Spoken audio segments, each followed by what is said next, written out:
हालेलुया। परमेश्वरलाई धन्यवाद। सबैलाई जय मसीह।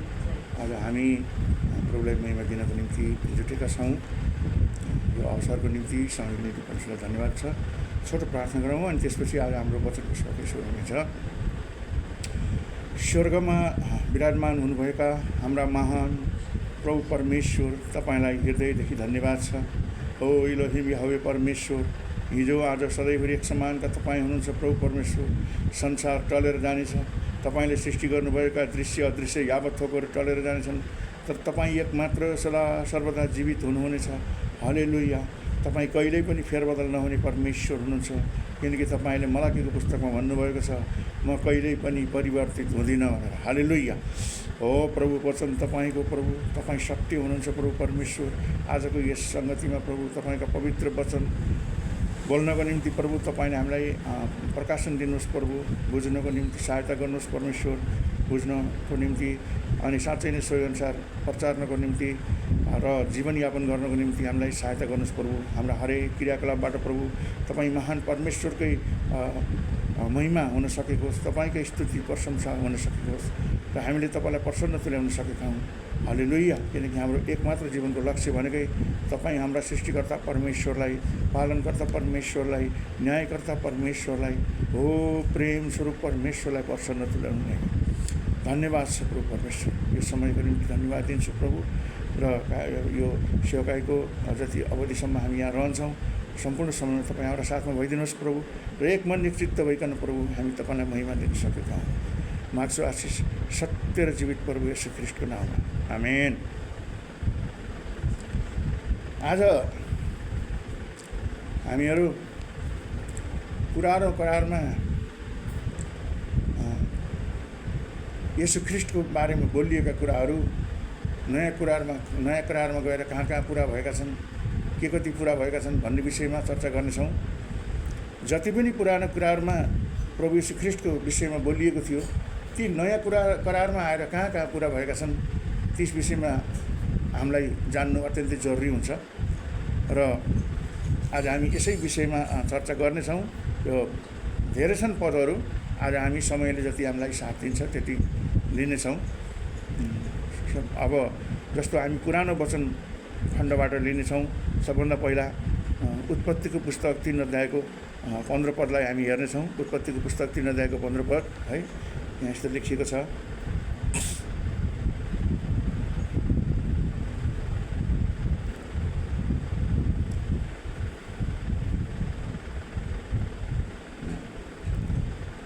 यहाँ त्यस्तो भनिएको छ वचनमा, तेरो र स्त्रीको बिचमा र तेरो सन्तान र स्त्रीको सन्तानको बिचमा म दुश्मनी हालिदिनेछु। त्यसले तेरो शिर कुच्याउनेछ र तैँले त्यसको कुर्कुच्चोमा डस्नेछस्। आमेन। यो वचन परमेश्वरले विशेष गरी तिनैजना आदम, हव्वा र यो शैतान सर्प, यी तिनैजनाले जब गल्ती गरेको परमेश्वरले देख्नुहुन्छ, यसको जड त के हो? सर्प हो, शैतान हो। र सबैलाई परमेश्वरले श्राप दिनुहुन्छ। हाम्रा पुर्खा आदम र हव्वा पनि श्रापित भए, अन्तिममा यो सर्पलाई पनि श्राप दिनुहुन्छ परमेश्वरले। अब आदमलाई चाहिँ, आदम र हव्वा त मजाले चाहिँ अदनको बगैँचामा बसेका थिए, फलफुल सिजन अनुसारको फलफुलहरू खाएर बसेका थिए, गोडमेल रेखदेख गरे भयो, केही गर्नुपर्ने थिएन, परमेश्वरलाई महिमा दिए भइहाल्थ्यो, अरू काम केही थिएन, आनन्दले बसेका थिए, पीर थिएन, चिन्ता थिएन, फिक्री थिएन, केही थिएन। तर यो सर्पको बहकाउमा परेर सबभन्दा पहिला को फसिन् त? स्त्री फसिन्। अनि स्त्रीले फेरि आफ्नो पति आदमलाई पनि फसाइन्, त्यो फल खान लगाइन्, जसको कारणबाट मानिस के भयो? श्रापित भयो। त्यसपछि उनीहरूलाई श्रापित भन्नाले त्यो गल्ती गर्ने बित्तिकै, आज्ञाको उल्लङ्घन गर्ने बित्तिकै सबभन्दा पहिला मानिसलाई के थाहा भयो भने हामी निर्वस्त्र रहेछौँ भन्ने थाहा भयो। त्यसपछि डर उत्पन्न भयो। अब हामीलाई परमेश्वरले त तिमीहरूले त्यो फल खाइसक्यो भने मर्छस् भन्नुभएको छ। अब हामी त भाग्नुपर्छ भनेर उनीहरू अलिकति टाढा लुकेर बसे। अनि त्यहाँबाट चाहिँ नेभाराका पातहरूलाई त्यो रानीसिन्काबाट चाहिँ कुटेर त्यसको चाहिँ लङ्गोट बनाएर लाए। अनि अब सर्प त एकपट्टि लागेको थियो, झुक्क्याउनु थियो, झुक्क्याइहाल्यो त्यो शैतान। परमेश्वर आउनुभयो, सल्लाह चाहिँ हेर्न आउनुभयो त छैन त्यहाँ, नदेखेपछि बोलाउनु भयो। बोलाउँदाखेरि तत्काल बोलेन, नबोलेपछि अब बोलाउँदा पनि बोल्नुहोस् भने त चाहिँ खतम हुन्छस् भनेपछि अनि त्यहाँ डरले बोल्न थाल्यो। अनि किन कहाँ गएको तिमीहरू, किन उता गएको भन्दा डर लाग्यो। किन डर लाग्यो? तिमीहरूले नगर भन्ने कुरा गऱ्यौ, यसको अर्थ तिमीहरूले पाप गऱ्यौ, त्यही भएर तिमीलाई डर लाग्यो। पापले डर उत्पन्न गराउँछ, भय उत्पन्न गराउँछ, पापले थरथरी कमाउँछ। अनि त्यसपछि चाहिँ आदमलाई चाहिँ अब आदम र हव्वा दुवैजनालाई परमेश्वरले के गरिदिनु भयो त, अब तिमीहरूले यहाँ बसेर खाने कुरा आउँदैन, अब तिमीहरू पृथ्वीमा बाहिर घुमफिर गरेर खाने, निधारबाट पसिना निकालेर भूमिको बाट उब्जनी गरेर खाने, छोराछोरी पनि पाल्ने, अब तिमीहरूका छोराछोरी पनि हुन्छन् भन्ने भयो। र अदनको बगैँचाबाट परमेश्वरले लखेटिदिनु भयो। अनि त्यसपछि मानिस के भयो त, अनि मानिसलाई के भन्नुभयो त, माटैबाट निस्केको होस्, माटैमा फर्की जानेछस् भनिदिनु भयो। स्त्रीलाई चाहिँ अब तैँले बच्चा उत्पन्न, तँबाट सन्तान जन्मिनेछ, बच्चा जन्मिने बेला अत्यन्तै कष्ट हुनेछ। फेरि पनि जब त्यो बच्चा प्रसव पीडा पुरा हुन्छ त्यसपछि भाउ दुखान हुन्छ। अनि त्यसपछि फेरि प्रसव पीडा पुरा भएपछि फेरि त निको हुन्छस्। अनि फेरि तेरो बच्चा, तेरो श्रीमानप्रति तेरो त्यस्तै माया ममता हुन्छ, फेरि अर्को बच्चा जन्माउँछस्। यसै गरी त तेरो जीवन बित्नेछ भनिदिनु भयो। अनि सर्पलाई के भनिदिनु भयो त, यो सर्पलाई दिएको श्राप हो, तेरो र स्त्रीको बिचमा, तेरो र स्त्रीको बिचमा र तेरो सन्तान र स्त्रीको सन्तानको बिचमा है। परमेश्वरले के भन्नुभयो, जुन स्त्रीलाई तैँले बहकाउमा पारेको थिइस्, अब त्यो स्त्री र तेरो बिचमा पहिला जति मिलन भयो अब मिलन हुने छैन। किनभने यो सर्पले मलाई चाहिँ यसरी फसायो, झुक्क्याउन पार्यो भनेर उसले पनि इक्लिराखेको हुन्छ। तैँले पनि अब फेरि उसँग इक्लिराखेको हुन्छस्। किनभने पहिला मसित राम्रै बोल्थ्यो, अहिले बोल्दैन, सम्पर्कै छैन भनेपछि रिस उठ्ने भयो तँलाई पनि। भने तेरो र स्त्रीको बिचमा पनि मैले रिस हालिदिन्छु है, दुश्मनी हालिदिन्छु। अब तेरो र स्त्रीको बिचमा र तेरो सन्तान र स्त्रीको सन्तानको बिचमा पनि, त्यति मात्रै होइन, तेरो सन्तान र स्त्रीको सन्तानको बिचमा पनि मैले दुश्मनी हालिदिन्छु। त्यसपछि स्त्रीको सन्तानले, त्यसले अर्थात् स्त्रीको सन्तानले भेट्यो भने तेरो थाप्लै गुच्च्याउँछ, तैँले त्यसको कुर्कुच्चामा डख्नेछस् भनेर परमेश्वरले श्राप दिनुभएको थियो। कसलाई? शैतानलाई। यही विषयमा अब नयाँ खण्डमा आएर, नयाँ करारमा आएर यी वचनहरू कहाँ पुरा भएको रहेछ भनेर अब हामी हेर्नेछौँ। सबभन्दा पहिला हेर्नेछौँ हामी लुकाको पुस्तकमा जानेछौँ।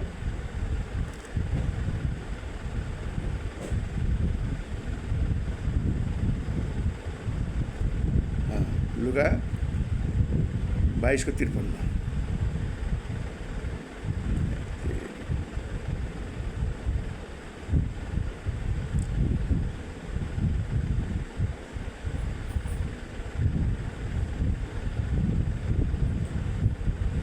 लुकाको पुस्तक 22:53।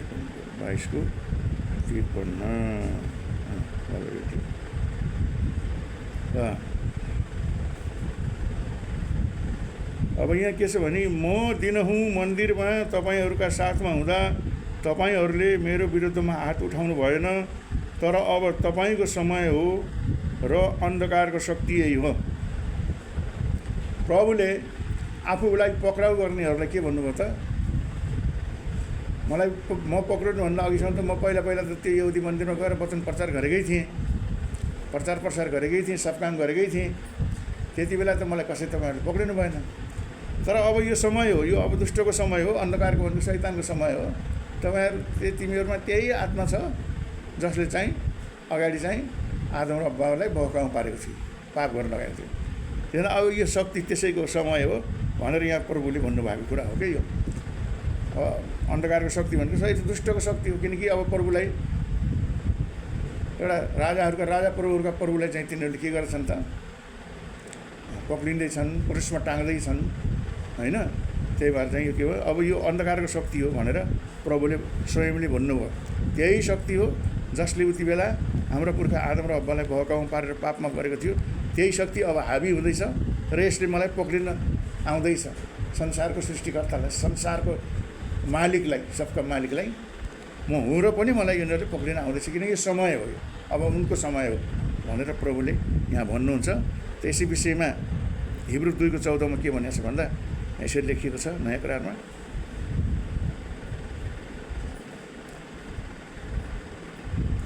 हिब्रू 2:14 यस्तै लेखिएको छ, किनकि छोराछोरीहरू मासु र रगतका सहभागी भएका हुनाले उहाँले पनि त्यही स्वभाव लिनुभयो है। जति पनि परमेश्वरका छोराछोरीहरू छन् मासु र रगतका सहभागी भएको हुनाले उहाँले पनि त्यही स्वभाव लिनुभयो, ताकि मृत्युद्वारा नै मृत्युको शक्ति भएकोलाई अर्थात् दियाबलसलाई उहाँले नष्ट गरून्। आमेन है। शैतानलाई नै नष्ट गर्नको लागि, त्यो मृत्युको शक्ति भएको शैतानलाई नष्ट गर्नको लागि उहाँले मृत्युवरण गर्नुपर्ने भयो। त्यो व्यक्ति को हुनुहुन्थ्यो त? येशू ख्रीष्ट हुनुहुन्थ्यो। र छोराछोरीहरू जसरी यो रगत मासु होइन को शरीर भौतिक शरीरमा भएको हुनाले उहाँले पनि त्यस्तै शरीर लिएर आउनुभयो भन्ने कुरा यहाँ हिब्रू 2:14 गरेको छ। किनभने मृत्युको शक्ति भएकालाई नाश गर्नको लागि मृत्युमै गएर नाश गर्न सकिन्छ, त्यसलाई जित्नको लागि। त्यही भएर है मृत्युद्वारा नै मृत्युको शक्ति भएकोलाई अर्थात् दियाबलसलाई नष्ट गर्न सकिन्छ, नष्ट गरून् भनेर भन्यो। किनभने जसरी एउटा गहुँको दाना हामीले खेतमा छर्छौँ भने त्यो दाना जब त्यसबाट अङ्कुर निक्लिन थाल्छ, त्यसपछि अङ्कुर भनेको त्यो जीवन हो, निस्किन थालेपछि त्यो पुरानो दाना मर्छ, त्यो ठुलो माथि आउँछ, डाँठ पात हुँदै जान्छ, फुल्छ फल्छ, फेरि एउटा दानाबाट लामो बिहा निस्किन्छ, त्यो बाला निस्किन्छ, त्यसमा एउटा कमसेकम एउटा दानाबाट 30-40वटा गहुँको दाना जन्मिन्छ। त्यस्तै गरी प्रभु येशूको मृत्यु पनि सेम त्यही नै हो। जीवनको शिक्षा लिएर आउनुभएको थियो, उहाँ जीवन दिनको निम्ति आउनुभएको थियो, त्यस कारण हामीलाई जीवन दिन भनेर उहाँले मृत्यु रोज्नुभयो। किनकि मृत्युको शक्तिको भएकोलाई नष्ट गरेपछि बल्ल संसारमा जीवन अङ्कुराउन थाल्छ जीवन। किनभने त्यो नष्ट भएको थियो अदनको बगैँचामा, जीवन त सखत पारेर मृत्युमा ल्याएको थियो। त्यस हुनाले किनभने वचनले भन्छ उहाँमा जीवन थियो, त्यो मानिसहरूको निम्ति ज्योति थियो भन्छ। प्रभु येशू ख्रीष्ट हुनुहुन्छ उहाँ, जो जीवनको स्रोत हुनुहुन्छ, एकमात्र स्रोत हुनुहुन्छ। शैतानलाई नष्ट गर्ने, त्यो दियाबललाई नष्ट पार्ने, त्यसको थाप्लो खुच्चाउनको निम्ति स्त्रीबाट जन्मेको येशू ख्रीष्ट भन्दा अर्को कोही पनि छैन। स्त्रीबाट जन्मेको उहाँ मात्रै हो, स्त्रीको सन्तान। किनभने उहाँको स्वर्गीय मानवीय पिताबाट जन्मेको होइन, उहाँ स्वर्गीय रीतिले आउनुभएको थियो, कन्याकुमारीको कोखमा भनेर भन्छ। हामी विश्वास गर्नेहरू मासु र रगतले बनेका छौँ, हामीलाई मुक्ति दिनलाई ख्रीष्ट हामी जस्तै हुनु परेको थियो, उहाँलाई पनि मासु र रगतको सहभागी हुनु परेको थियो। मानिसको रूपमा आएर मरेर बिउतेर मात्र ख्रीष्टले मृत्युको शक्तिलाई अर्थात् शैतानलाई नष्ट गर्न सक्नुभयो, त्यसको थाप्लो कुच्चाइदिनु भयो। र किनभने त्यसले मानिसलाई पापमा डोर्याउँछ शैतानले, जसको फल मृत्यु हो। त्यसकारण जब हामी येशूलाई मानिसको रूप लिएर हामी जस्तै मर्नुभएको र त्यसपछि बिउतिनु भएको देख्नेछौँ, तब हामीलाई निश्चित थाहा हुन्छ कि विश्वासद्वारा हामी पनि बिउतनेछौँ। हालेलुया। अब हामीमाथि मृत्युको बाँकी केही पनि सामर्थ्य छँदै छैन। अब हामीले मृत्युको डरबाट छुटकारा पाएका छौँ। हामी शरीरको मृत्युसँग डराउनु पर्दैन, किनभने हामी ख्रीष्टमा विश्वास गर्नेहरूलाई मृत्युले छुटकारा, महिमा र ख्रीष्टको सारा स्वर्गीय अधिकारमा पुर्याउँछ। तर विश्वास नगर्नेहरूलाई मृत्युले नरकको अनन्त अग्निकुण्डमा लगेर फाल्न लैजान्छ मृत्युले। त्यही भएर रोमी 8:1 के भन्छ, ख्रीष्टमा भएकाहरूलाई, जसले येशू ख्रीष्टमा बप्तिस्मा लिएका छन्, जसले येशू ख्रीष्टलाई ग्रहण गरेका छन्, जसले येशू ख्रीष्टलाई व्यक्तिगत रूपमा मेरो प्रभु र परमेश्वर भनेर विश्वास गरेका छन्, जसले उहाँको शिक्षालाई आफूले ग्रहण गरेर त्यही शिक्षा वचनअनुसार जीवन जिएका छन्, तिनीहरूलाई मृत्युको डर छैन। ख्रीष्टमा भएकाहरूलाई है दण्डको आज्ञा छैन गरे, किनकि उहाँ स्वयं न्यायकर्ता परमेश्वर हुनुहुन्छ। त्यस कारण उहाँमै भएकाहरूलाई दण्डको आज्ञा छैन, किनभने यसो त न्यायकर्ता हो। रोमी 8:1 हेर्दाखेरि त्यहाँ पाइन्छ। अब यसै विषयमा पहिलो यूहन्ना 3:8 हेरौँ, त्यहाँ पनि के नयाँ करारमा ल हेर्नुहोस् है, पुरानो करारका कुराहरू नयाँ करारको कहाँ कहाँ यसरी पुरा भएको छन्। पहिलो यूहन्ना 3:8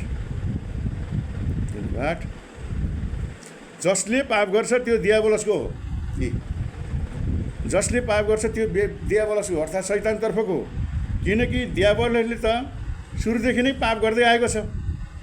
त दियाबलसका कामहरू नष्ट पार्नलाई नै परमेश्वरका पुत्र प्रकट हुनुभएको हो। हालेलुया।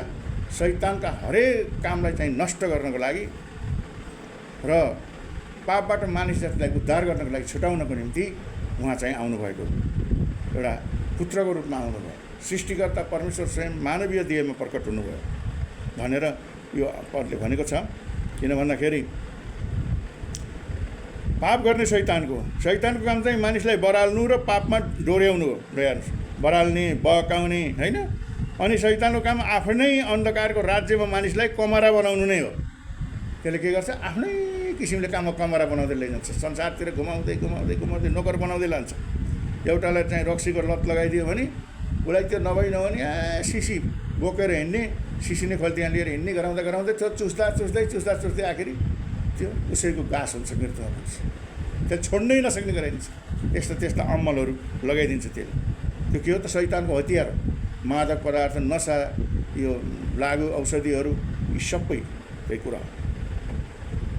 त्यस कारण आफ्नै अन्धकारको नहेर त्यसले कमरा बनाउँछ, आफ्नो दास बनाउँछ र मानिसलाई पापको बन्धनबाट र अन्धकारको राज्यबाट छुटकारा दिनलाई ख्रीष्टले शैतानका कामहरू नष्ट पार्नुहुन्छ है। मानिसलाई के त? पापको बन्धनबाट र अन्धकारको राज्यबाट छुटकारा दिनलाई प्रभु येशू ख्रीष्टले त्यसका हरेक कामहरूलाई नष्ट पारिदिनुहुन्छ, कुल्चिदिनुहुन्छ, नष्ट पारिदिनुहुन्छ, भत्ताभुङ्ग पारिदिनुहुन्छ। र अनि त्यसपछि उहाँमा भएकाहरू सुरक्षित हुन्छन्।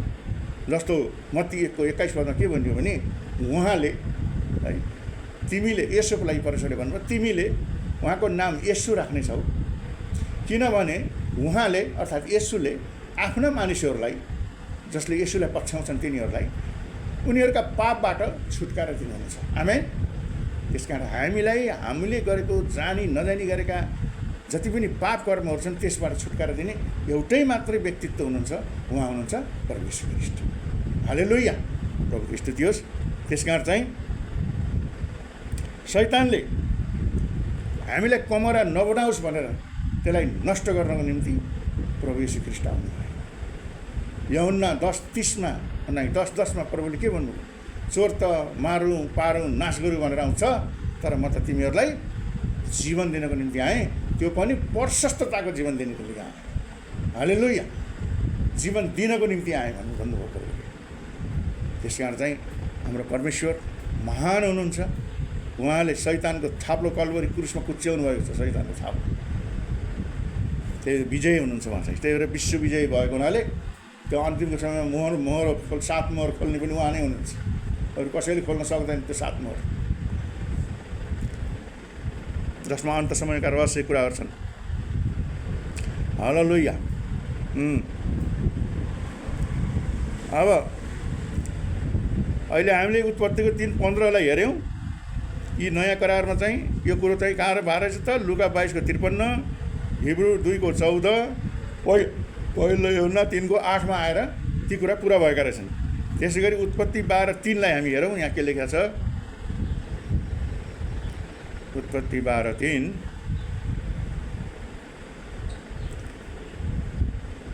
तँलाई आशिष दिनेहरूलाई म आशिष दिनेछु र तँलाई शराब दिनेहरूलाई शराब दिनेछु। तँद्वारा नै पृथ्वीका सबै कुलले आशिष पाउनेछन्। आमेन। यो परमेश्वरले कसलाई भन्नुभएको त? अब्राहमलाई भन्नुभयो। आफ्ना सेवक अब्राहमलाई परमेश्वरले भन्नुभएको कुरा हो यो। यसैको अगाडि 2 पदमा के भन्नुभयो? म तँबाट एउटा ठुलो जाति खडा गर्नेछु र तँलाई आशिष दिनेछु। म तेरो नाम प्रसिद्ध गराउनेछु र तँ आशिषको मूल हुनेछस्। अब्राहमलाई आशिष दिएको परमेश्वरले 2 पदमा त्यो भन्नुभयो।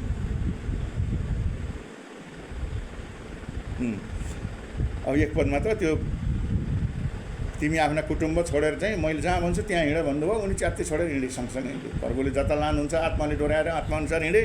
त्यसपछि मैले त्यसलाई पिर नगर, मैले तँलाई ठुलो आशिष दिन्छु, सबै कुलले आशिष पाउनेछन् भनेर भन्नुभयो परमेश्वरले, होइन। अब त्यो आशिषको विषयमा अब हामीले प्रेरित 3 अध्यायको 25 पदमा जाउँ, नयाँ पद हेरौँ।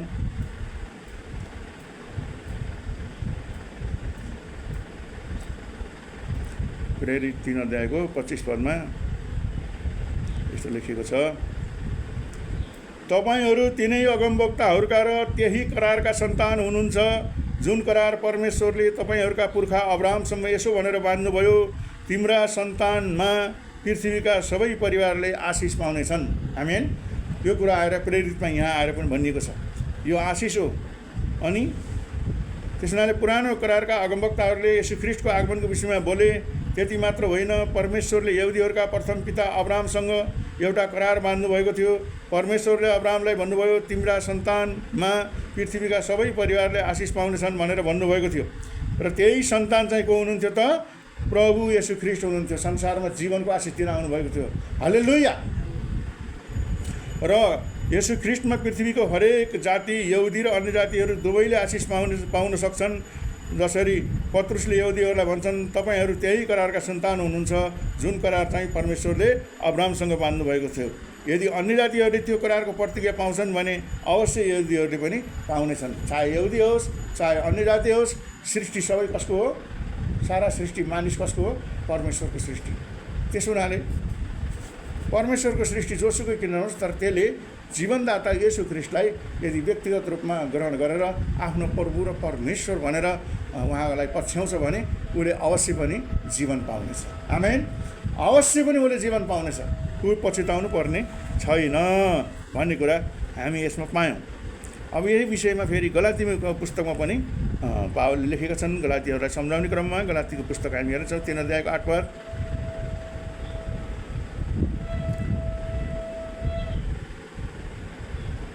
गलाती 3:8, परमेश्वरले अन्य जातिहरूलाई विश्वासद्वारा धर्मी ठहराउनुहुन्छ भन्ने धर्मशास्त्रले पहिलेदेखि नै देखेर अब्राहमलाई तँमा नै सबै जातिले आशिष पाउनेछन् भन्ने सुसमाचार अघिबाटै सुनाइयो। आमेन। यो कुराको जानकारी अब्राहममा पहिल्यै थाहा भयो। अब्राहमलाई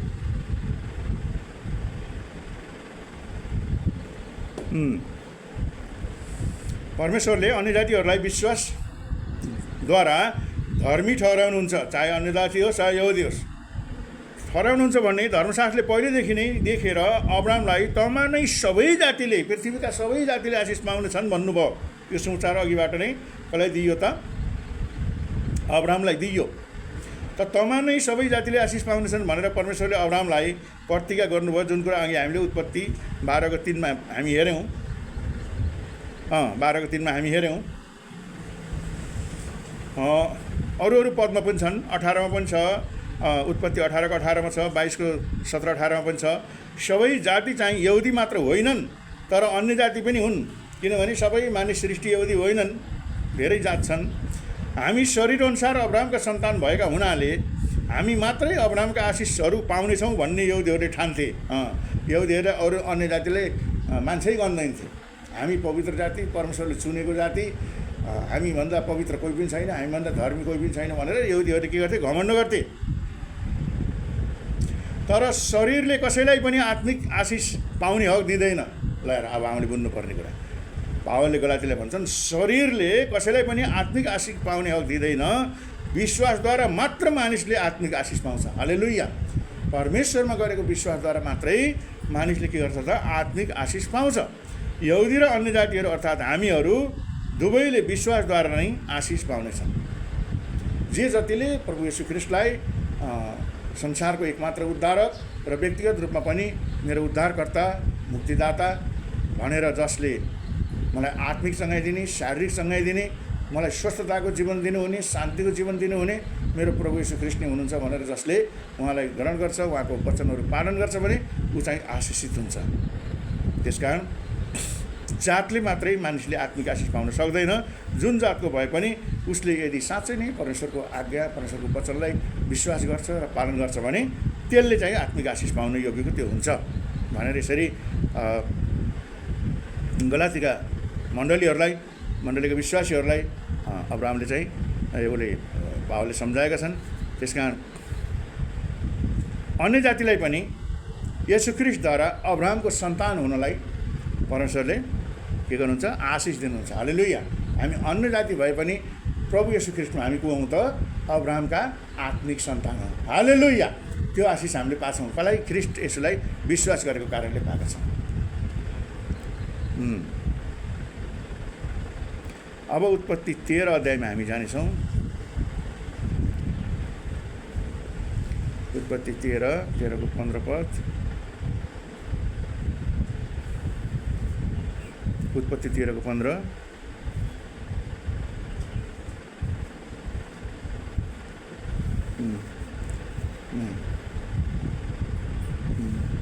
उत्पत्ति 13 को 15। तैँले देखेका सबै ठाउँ म तँलाई र तेरा सन्तानलाई सधैँको निम्ति दिनेछु।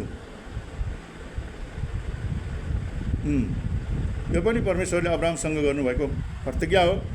तैँले यहाँबाट देखेका सबै ठाउँ म तँलाई र तेरा सन्तानलाई सधैँको निम्ति दिनेछु। म तेरा सन्तानलाई 16 पद, म तेरा सन्तानलाई पृथ्वीको धुलो सरह बढाउनेछु। यहाँसम्म कि कसैले धुलो गर्न सक्छ भने तेरा सन्तान पनि गर्न सक्नेछ। हालेलुया। अब्राहमका सन्तानलाई पृथ्वीको धुलो जस्तै गरी बढाउँछु भन्ने आश गर्छु। अब संसारको जनसङ्ख्यामा अब्राहमलाई मान्ने जनसङ्ख्या हेर्ने हो भने धेरै छ। सबभन्दा धेरै क्रिस्चियन छन्, यहुदी छन्। अब मुसलमानले पनि अब्राहमलाई नै मान्छन्। त्यो हिसाबले हेर्ने हो भने धेरै छन् मान्छे संसारमा अब्राहमलाई मान्नेहरू है। अब गलातीको 3 को 15-16 हामी हेर्नेछौँ। यहाँ के रहेछ गलातीको पुस्तकमा यस बारेमा।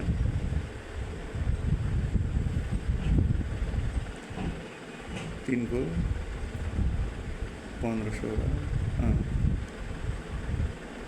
गलाती 3 को 15 के भनिएको छ भने, भाइ हो प्रतिदिनको जीवनबाट अर्थात् दिनदिनैको जीवनबाट एउटा उदाहरण ल्याउँ। एकचोटि पक्का भइसकेपछि मानिसले बनाएको इच्छा पत्र कसैले रद्द गर्न सक्दैन, न त त्यसमा केही थप्न सक्छ। जसरी 2 मानिस अथवा 3 मानिसको बिचमा सहमति भएर कुनै एउटा इच्छा पत्र बनाइयो भने अब त्यो बनाएर सही गरिसकेपछि ल्याप्चे लगाइसकेपछि त्यो इच्छा पत्र के भयो? पाएको भयो। त्यसमा साक्षी पनि राखिएको हुन्छ। अब त्यसमा कसैले थप्न पनि सक्दैन, घटाउनु पनि सक्दैन। यो त के भयो? संसारिक इच्छा पत्र भयो। त्यस्तै परमेश्वरको जो वचन छ, बाइबल अनुसार हेर्ने हो भने परमेश्वरको वचनलाई कसैले थप्न पनि सक्दैन, कसैले घटाउनु पनि सक्दैन। त्यो इजाजत छैन कसैलाई। थप्यो भने धर्मशास्त्रमा लेखिएका सबै श्रापहरू त्यसमाथि आइपर्नेछ। घटायो भने धर्मशास्त्रमा लेखिएका सबै आशिषहरू घटेर जानेछ। त्यसमा थप्न घटाउन सकिँदैन। त परमेश्वरले अब्राहमलाई गर्नुभएको प्रतिज्ञा कस्तो थियो भने बुझ्नलाई मानिसको साधारण चलनबाट पावलले एउटा नमुना लिन्छन्। मानिसहरू एक आपसमा भिन्न भिन्न किसिमका करार बाँच्छन्। कुनै करार पक्का गरी बाँधिसकेपछि मानिस एक्लैले त्यो करार त्यसै बदली गर्न सक्दैन भन्ने कुरा यहाँ भनेका छन्। 15 भने 16 पदमा प्रतिज्ञाहरू अब्राहम र उनको सन्तानलाई दिएका थिए। विशेष गरी परमेश्वरले गर्नुभएको जुन अब्राहमसँग गर्नुभएको प्रतिज्ञा के थियो त? अब्राहम र उनको भावी पुस्ताको लागि थियो। हालेलुया।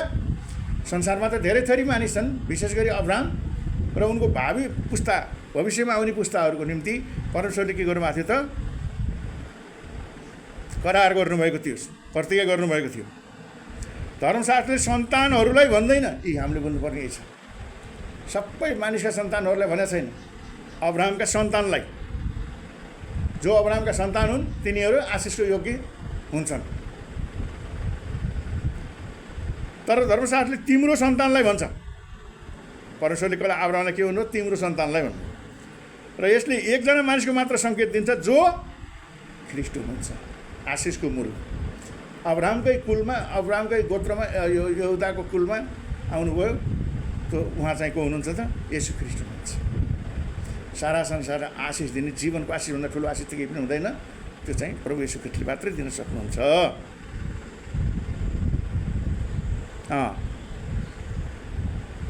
त्यसरी नै परमेश्वरले अब्राहमसँग एउटा करार बाँध्नुभयो, अर्थात् उहाँले अब्राहम र उनको सन्तानलाई पक्का प्रतिज्ञाहरू गर्नुभयो। मुख्य प्रतिज्ञा यही थियो कि विश्वासद्वारा अब्राहमका वंशले उद्धार र पवित्र आत्मा पाउनेछन्। हालेलुया। अब सन्तान चाहिँ स्वयं येशू ख्रीष्ट र उहाँमा विश्वास गर्ने सबैजना हुन्। ख्रीष्ट नयाँ आत्मिक परिवार वा जातिमा पहिलो फल हुनुहुन्छ र प्रतिज्ञा चाहिँ अब्राहमको शरीर अनुसारका सन्तानलाई दिएको थिएन, तर ख्रीष्टलाई मात्र दिएको थियो। र परमेश्वरले अब्राहमलाई भन्नुभयो, तेरै सन्तानद्वारा अर्थात् येशू ख्रीष्टद्वारा पृथ्वीका सबै जातिहरू आशीर्वादी हुनेछन्। हालेलुया। त्यसकारण परमेश्वरले अब्राहमलाई गर्नुभएको प्रतिज्ञा प्रभु येशू ख्रीष्टमा आएर पुरा भएको थियो। यहाँनिर आएर पुरा भएको थियो। केही भएर मैले अघि नै पनि भने, म त जीवन दिन आएको, इस्रायलका हराएका भेडालाई खोज्न आएको भन्नुभएको छ त प्रभुले।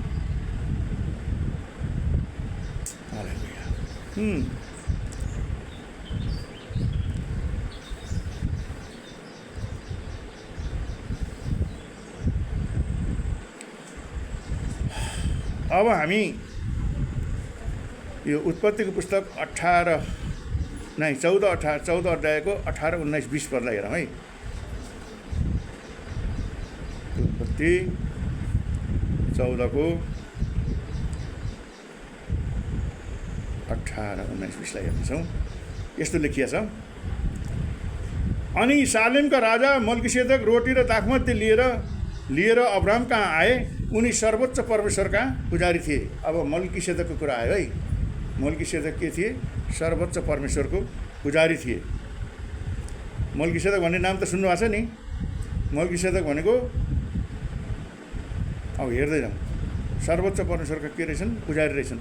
उनले अब्राहमलाई यसो भनेर आशीर्वाद दिए, स्वर्ग र पृथ्वी सृष्टि गर्नुहुने सर्वोच्च परमेश्वरबाट अब्राहमलाई आशिष मिलोस्। किनभने अनि अब्राहमले के गरेका थिए त?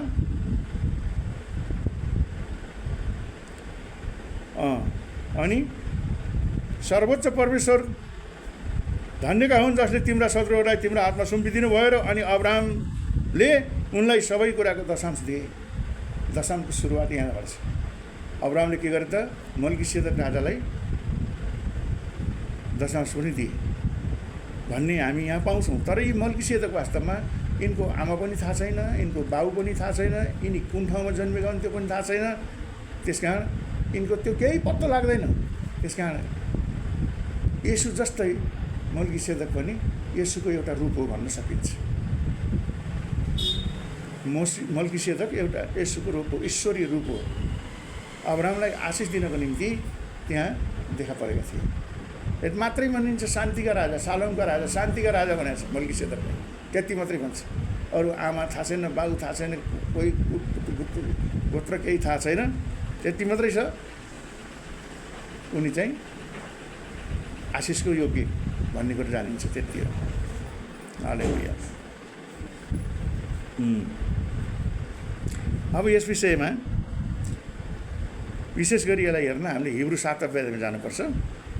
हिब्रू 7 अध्यायमा गएपछि यो मल्कीसेदकको विषयमा धेरै त्यहाँ हामी पाउँछौँ। हिब्रू 7 अध्यायमा है 7को 1 पदबाट हामी हेर्नुपर्छ। यस्तो लेखिएको छ, यिनै मल्कीसेदक सालेमका राजा र सर्वोच्च परमेश्वरका पुजारी थिए। राजाहरूलाई परास्त गरेर फर्किँदा यिनले अब्राहमलाई भेटे र तिनलाई आशीर्वाद दिए है। राजाहरूलाई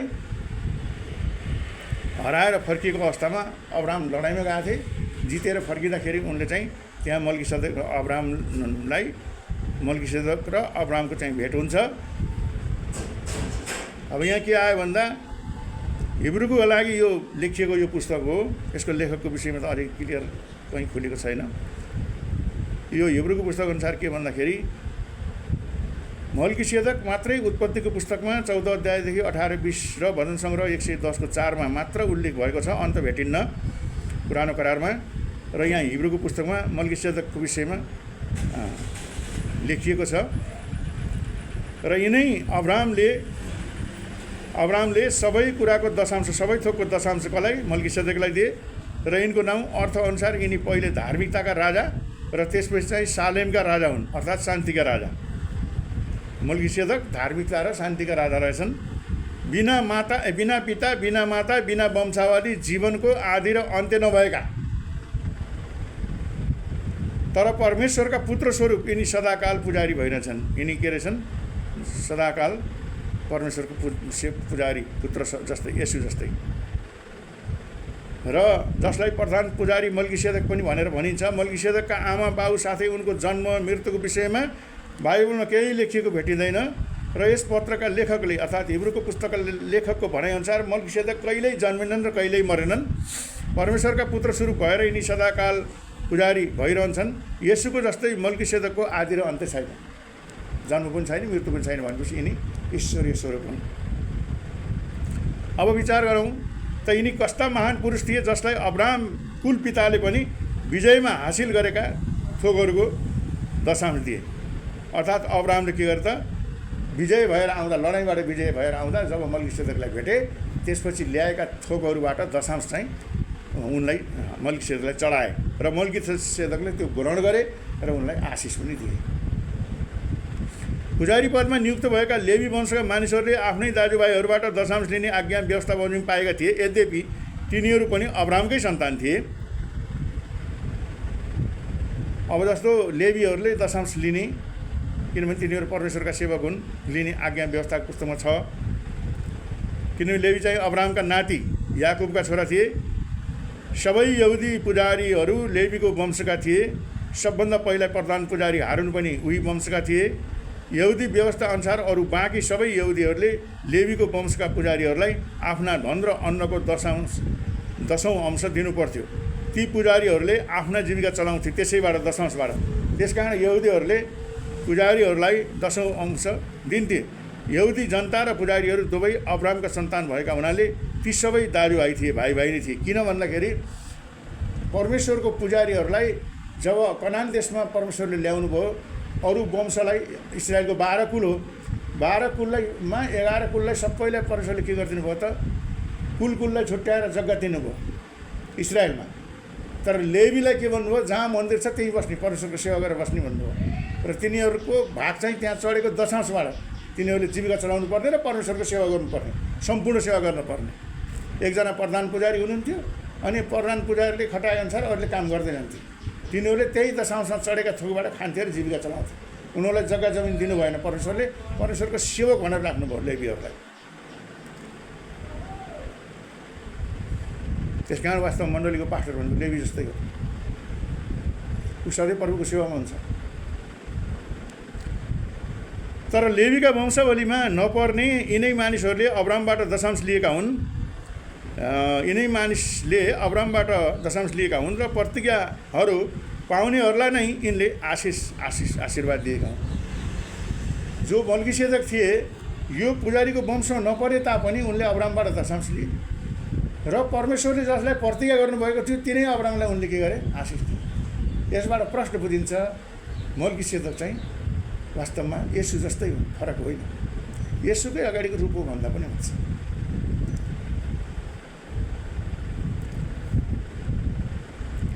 प्रधान पुजारी मल्कीसेदक उच्च सर्वोच्च पुजारी अब्राहम र लेवीका वंशका थिएनन्, तैपनि यहुदी कुलपिता अब्राहम आफैले मल्कीसेदकलाई दशांश दिए।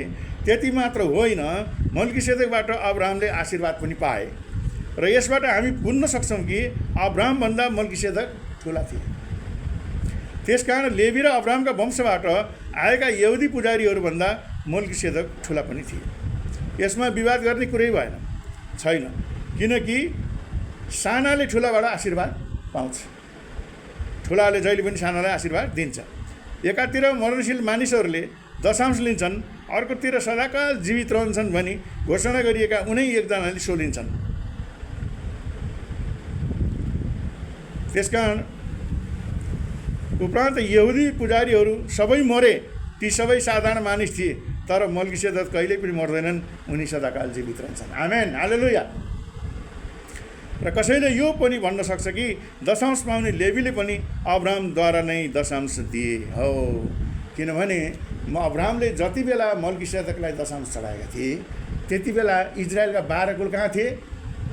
अब्राहमकै शरीरमा थिए, किनभने अब्राहमका सन्तान हुन् 12 कुल त। 12 भाइ छोरा, अब्राहमको त एउटा भयो, इसाक भयो, त्यसपछि इसाकको 12 भाइ छोरा भयो। त्यस कारण ती लेवीहरू कहाँ थिए त त्यति बेला भन्दाखेरि? अब्राहमकै कोखमा थिए, कि तिनैको वंशज हुन् नि त लेवीहरू सबै इजरायलीहरू 12 कुल गर्दै हुन्छ। त कसैले यो पनि भन्न सक्छ कि लेवी र तिनका वंशका पुजारीहरू जो अरू यहुदीहरूबाट दशांश लिन्छे, ती आफैले पनि अब्राहमद्वारा मल्किसेदकलाई दशांश चढाएका थिए, किनभने मल्किसेदकले दशांश चढाएका थिए। र किनभने अब्राहमले मल्किसेदकसँग भेट गर्दा लेवी एक प्रकारले आफ्ना पिता अर्थात् बाजेको शरीरभित्रै थिए, उही कुरा आयो नि त, अब्राहमकै शरीरभित्र थिए। यी सबै कुरा लेखेर लेवीको कुलबाट आएका पुजारीहरू भन्दा मल्किसेदक महान हुन् भनी यस पत्रमा देखाएका छन्। किनभने मल्किसेदकले अब्राहमलाई भेट्दा लेवी आफ्ना पिताको शरीरभित्रै थिए है। त्यसकारण अब यदि लेवीको पुजारी पदद्वारा सिद्धता प्राप्त हुँदो हो त, किनभने यसैको आधारमा मानिसहरूलाई व्यवस्था मिलेको थियो, हारुनको दर्जा बमोजिम नै नभएर फेरि मल्किसेदकको दर्जा अनुसार अर्को पुजारी खडा हुनलाई के जरुरत पर्थ्यो त? किन भन्दा यहुदी इतिहास यहाँ दोहोऱ्याउन आवश्यक छ, किनभने अब्राहमले इसाकलाई र इसाकले याकुबलाई जन्माए। याकुबका 12 छोराहरू थिए, जसबाट इजरायल अर्थात् यहुदी जातिका 12 कुलहरू भए। र याकुबका 12 छोराहरूमध्ये लेवी एकजना थिए। अब हामीले के बुझ्यौँ भने अब्राहमबाट इसाक जन्मे, इसाकबाट याकुब जन्मे, याकुबबाट तिनका 12 भाइ छोरा जन्मे। त्यही 12 भाइ छोराबाट तिनैको वंशजबाट के भयो त? इजरायलको 12 कुल कायम भयो।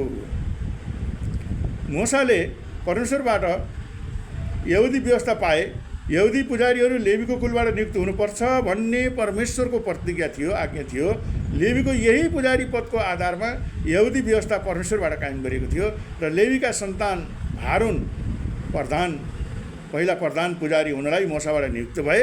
तर लेवीका पुजारीहरूको कामबाट मानिसहरूलाई सिद्धता अर्थात् धार्मिकता वा उद्धार हुन सकेन। र यदि लेवीको पुजारी पदद्वारा सिद्धता प्राप्त हुँदो हो त मल्किसेदकको दर्जा अनुसार अर्का पुजारी अर्थात् येशू ख्रीष्ट आउनुपर्ने जरुरत पर्दैन थियो। किनभने व्यवस्थाद्वारा कोही पनि धनी ठहरिन, व्यवस्थाको कामद्वारा सक्दैन, विश्वासद्वारा मात्रै मानिसले धर्मी ठहरिन सक्छ। किनकि पुजारी पद बदलिँदा व्यवस्था पनि बदलिनै पर्छ। हेर्नुहोस् है, त्यति मात्र होइन, पुजारी पद बदल्ने हो भने व्यवस्था पनि बदल्नुपर्छ। किनभने लेवीको पुजारी पदको आधारमा व्यवस्था पहिले दिएको थियो। किनकि जसको विषयमा यी कुराहरू भनिएका हुन् उहाँ त अर्कै कुलका हुनुहुन्छ, जुन कुलबाट कहिल्यै पनि वेदीमा सेवा गरेको छैन। किनभने यहुदाको कुलबाट, किनभने लेवीको कुलबाट वेदीमा सेवा भएको थियो, यहुदाको कुलबाट आउनु भयो नि प्रभु। जसको विषयमा यी कुरा भनिएका हुन् अर्थात् येशूको विषयमा जो यहुदाको कुलबाट आउनुभएको थियो, मैले भन्थेँ नि यहुदाबाट आउनुभएको। याकुबका 12 छोराहरूमध्ये यहुदा एकजना थिए, एउटा छोरा हुन्। यहुदाको कुलबाट पुजारीहरू नियुक्त हुनेछन् भनेर मुसाले कहिल्यै पनि भनेनन्। त्यसकारण यी कुराहरूबाट हामी बुझ्न सक्छौँ कि ख्रीष्टको पुजारी पद यहुदी वा लेवीको पुजारी पदभन्दा बिल्कुलै फरक छ। किनभने यो प्रश्न छ कि हाम्रा प्रभु त यहुदाको कुलबाट उत्पन्न भन्नुभएको हो। यस कुलको विषयमा पुजारीहरूका सम्बन्धमा मुसाले केही पनि भनेका छैनन्। यदि मल्किसेदक जस्तै अर्को पुजारी खडा हुने हो भने त यो कुरा अझ बढी प्रष्ट हुन्छ। किनभने पुर्ख्यौली सम्बन्धी नियमको आधारमा अर्थात् शरीरको वंशको आधारमा भएका लेवीका पुजारीहरू जस्ता थिए त्यस्ता पुजारी येशू हुनुहुन्न थियो। येशूको पुजारी पद आफ्ना अविनाशी जीवनको आधारमा स्थापित भएको थियो। लेवीका पुजारी पालो पालोमा जिउने मर्ने गर्थे, येशू सधैँभरि जीवित हुनुहुन्छ। लेवीको पुजारी पद बाहिरी धार्मिक विधानहरू अनुसार कायम राखिएको थियो, तर येशूको पुजारी पद उहाँको भित्री आत्मिक शक्ति अनुसार कायम भएको थियो। त्यसकारण प्रभु येशू ख्रीष्टको शिक्षा के हो त? आत्मिक शिक्षा हो। त्यही भएर उहाँले भन्नुहुन्थ्यो, धिक्कार तिमीहरूलाई भाँडाको बर्तनको बाहिरी हिस्सा खुब टल्काउँछौ तर भित्र जुठै राख्छौ, मैलै राख्छौ, तिमीहरू केही कामका छैनौ भन्नुहुन्थ्यो। उहाँ त येशूले के गर्नुहुन्छ? भित्र बाँध्न लगाउनुहुन्छ, भित्र बाँध्न लगाउनुहुन्छ। किनभने मानिसलाई अशुद्ध पार्ने 13 किसिमका कुराहरू यहाँ भित्रबाट निस्किन्छन्। लोभ, व्यभिचार, चोरी, डकैती सबै योजना यहाँबाट भित्रबाट निस्किन्छन्। त्यहाँ पढ्दाखेरि 13वटा पाइन्छ मानिसलाई अशुद्ध पार्ने कुराहरू। हिजो मात्रै हामी वचनमा सुनेका छौँ 13वटा कुरा छन् त्यहाँ मानिसलाई अशुद्ध पार्ने कुराहरू, जो पुर्ख्यौली सम्बन्धी नियमको आधारमा होइन तर अविनाशी जीवनको शक्तिको आधारमा पुजारी भनेका छन्। किनकि उहाँको गवाही यो छ कि मल्कीसेदकको दर्जा बमोजिम तिमी सधैँभरिको निम्ति पुजारी हौ। अर्थात् येशू ख्रीष्टको पुजारी पदको अन्त कहिल्यै पनि हुँदैन, किनभने उहाँ सधैँभरि रहनुहुन्छ र प्रभु आनन्द हुनुहुन्छ भनेर देखाउनलाई लेखकले भजन सङ्ग्रह 110को 4 कुरा दोहोऱ्याएका छन्। 110को 4मा के भनिएको छ भन्दाखेरि परम प्रभुले शपथ खानुभएको छ, आफ्नो मन बदल्नु हुने छैन, मल्कीसेदकको दर्जा बमोजिम तिमी सधैँभरिको निम्ति पुजारी हौ। हालेलुया। त्यसकारण हाम्रो येशू सधैँभरिको निम्ति पुजारी हुनुहुन्छ।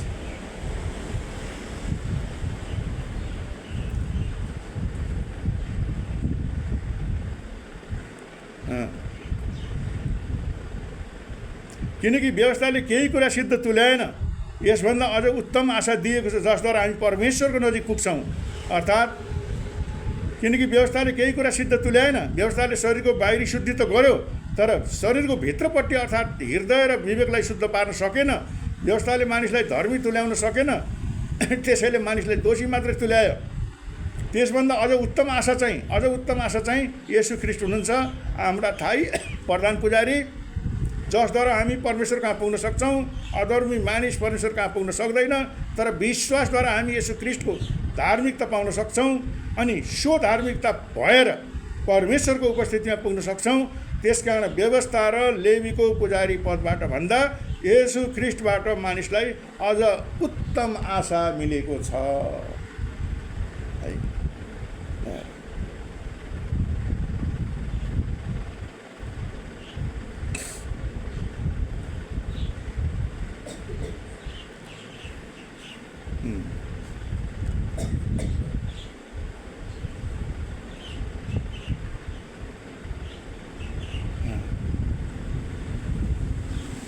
मैले 25 पदलाई पढेँ, हिब्रू 7:25लाई। फलस्वरूप उहाँद्वारा परमेश्वरको नजिक आउनेहरूलाई उहाँले सदैव उद्धार गर्न सक्नुहुन्छ, किनभने तिनीहरूका निम्ति मध्यस्थताको प्रार्थना चढाउन उहाँ सधैँ जीवित हुनुहुन्छ। हालेलुया। येशू हाम्रा निम्ति मध्यस्थताको प्रार्थना चढाउन सदैव जीवित रहनुहुन्छ। सिंहासनको अगाडि उहाँ हाम्रा वकिल हुनुहुन्छ। वकिल भनेको हाम्रो विरुद्धमा लडिदिने। अनि उहाँ सिद्ध पुजारी हुनुभएको हुनाले परमेश्वर उहाँको कुरा सुन्नुहुन्छ। त्यति मात्र होइन, यसुले हाम्रा पापका लागि प्रायश्चित गर्नुभएको छ। अब परमेश्वर हामीलाई दोषी ठहराउनुहुन्न, फेरि उहाँले हामीलाई खाँचोको समयमा कृपा र अनुग्रह पनि दिनुहुन्छ। अनि यी सबै कुरा हाम्रो लागि यसुले गर्न छोड्नुहुन्न, किनभने उहाँको पुजारी पद भइरहन्छ। उहाँ अबदेखि अनन्तसम्म परमेश्वरको दाहिने बाहुलीपट्टि हुनुभएको हुनाले कारणले अर्थात् यसु परमेश्वरको शक्ति अनि सामर्थ्य हुनुहुन्छ। दाहिने बाहुलीले के जनाउँछ? शक्ति र सामर्थ्यलाई जनाउँछ। त्यस कारण सामर्थ्य प्रभु भएको हुनाले हामीलाई परमेश्वरको उपस्थितिमा ल्याउन सधैँ तयार भइरहनुहुन्छ। यी सबै कारणबाट हामी यसुलाई सदैव उद्धार गर्न सक्नुहुन्छ। यसुले हामीलाई सदैव उद्धार गर्न सक्नुहुन्छ। त्यसकारण यस्ता हाम्रा मुक्तिदाता, हाम्रा प्रधान पुजारीको लागि उहाँलाई धन्यवाद र स्तुति भइरहेको छ। हालेलुया। त्यसकारण येशूको विषयमा, यो मल्कीसेदकको विषयमा विशेष गरी यो जुन हिब्रूको पुस्तक 7 अध्यायमा हामीले अझै गहिरिएर पढ्यौँ भने धेरै कुराहरू बुझ्न सक्छौँ। त्यहाँ चाहिँ यो हिब्रूको पुस्तकका लेखकहरूले धेरै कुराहरू खुलासा गरिदिएका छन्। पुरानो करारमा भन्दा नयाँ कुराहरूमा आएर यहाँनिर हिब्रूको 7 अध्याय हामीले पढ्यौँ भने हामी धेरै कुराहरू मल्कीसेदकको विषयमा, येशूको विषयमा त्यहाँ कुरा भएको हामी पाउँछौँ। मल्कीसेदक र येशू भनेको फरक होइन। त्यसकारण परमेश्वर ख्रीष्टको बोलिएको आज हामी उत्पत्तिको पुस्तकको 3 अध्यायबाट हेर्दै हेर्दै 14 अध्यायसम्म आयौँ र यति कुराहरू बुझ्न पायौँ। अरू विषयमा फेरि हामी चर्चा गर्नेछौँ र हामीले जति जान्यौँ, जति पनि परमेश्वर ख्रीष्टको विषयमा पुरानो कुराहरूमा बोलिएका छन्, ती सबै कुराहरू नयाँ करारमा आएर के भएका छन् त? सिद्ध भएका छन्, पुरा भएका छन्।